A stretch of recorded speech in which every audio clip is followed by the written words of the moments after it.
Para la explicación de nuestro experimento es clave la concepción de un campo magnético, considerado como un campo de fuerza creado como consecuencia de movimientos de cargas eléctricas o flujo de la electricidad.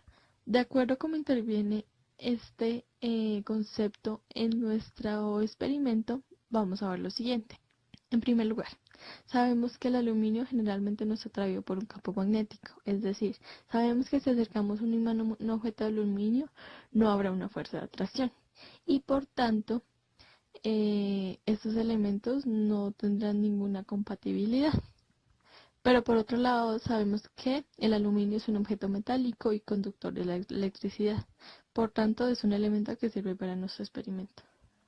Sabemos que una corriente eléctrica circulando por un conductor, en este caso el aluminio, genera un campo magnético. En nuestro experimento con el aluminio, las corrientes eléctricas que circulan dentro de él generan un campo magnético, que es opuesto al que posee el imán. Es por eso que el recipiente de aluminio comienza a girar en sentido inverso. Ahora bien, sabiendo que entre el aluminio y el imán no existe una atracción, vamos a explicar por medio de 3 leyes lo que sucede en la experimentación. La siguiente ley es la ley de Lenz. Entonces, esa ley afirma que un campo magnético generado por una corriente inducida se opone al campo magnético que lo genere. ¿Cómo así? ¿Y eso cómo se ve en nuestro experimento? Bueno, para entender cómo se ve en nuestro experimento, partimos de que los imanes generan su propio campo magnético. ¿Pero eso para qué nos sirve?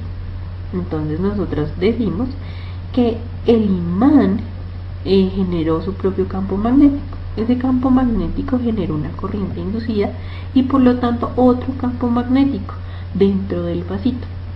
¿Pero por qué? El efecto es debido al movimiento del campo magnético con respecto a las paredes del recipiente. Entonces el movimiento del campo magnético creado por el imán en ese recipiente metálico hizo que pasara algo. ¿Pero qué pasó? Entonces cuando el conductor, en este caso nuestro vasito, se movió en el campo magnético generado por el imán, entonces el conductor quiso que ese efecto se anulara. Entonces se generaron unas corrientes inducidas y esas corrientes inducidas quedaron en un campo magnético. Ese campo magnético es contrario al que actúa en este sistema. Entonces eso hace que se mueva uno y dos que se mueva de manera contraria. Es decir, mientras el imán va hacia la derecha, el vasito va hacia la izquierda. Esa es la ley de Lenz en nuestro. La segunda ley que nos permite dar explicación a nuestro experimento trata de las corrientes de Foucault, las corrientes parásitas o corrientes de eddy currents. Las corrientes de Foucault o parásitas son corrientes que circulan en el interior de conductores como consecuencia de campos magnéticos variables con el tiempo. A continuación vamos a ver cómo se presentan estas corrientes en nuestro experimento.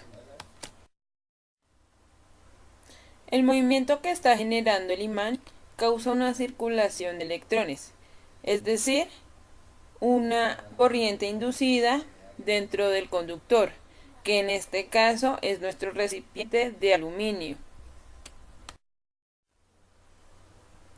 Estas corrientes circulares, es decir, las que está creando el imán sobre el conductor, crean electroimanes con campos magnéticos al efecto del campo magnético aplicado. Es decir, que no solo nuestro imán tiene un campo magnético, sino que está generando un campo magnético sobre nuestro conductor, lo cual hace que al colocar el imán girando, también gire nuestro conductor. Además de ello, cuanto más fuerte sea el campo magnético aplicado o mayor la velocidad relativa del viento, mayores serán las corrientes de Foucault. En este caso, entre mayor sea la velocidad de nuestro imán al girar, mayor será la velocidad del giro de nuestro conductor, que en este caso es el recipiente de aluminio.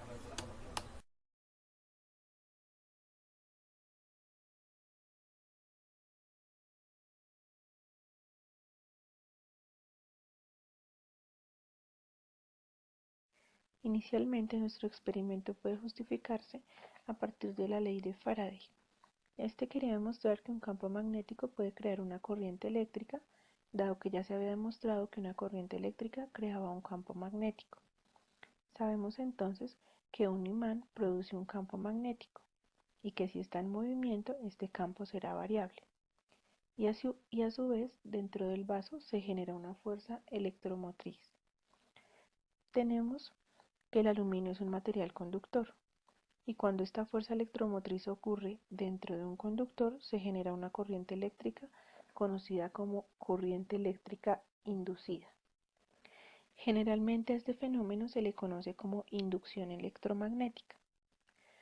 Ahora bien, existen unas condiciones necesarias para demostrar lo propuesto por Faraday. La primera de ellas es que existe un campo magnético variable, en este caso es el imán en movimiento. La segunda es que debe generarse una corriente eléctrica inducida que, como acabamos de mencionar, se genera dentro del vaso a causa del movimiento del imán y de la fuerza electromotriz que se genera. La tercera nos dice que cuanto más intenso sea el campo magnético, mayor intensidad tendrá la corriente eléctrica.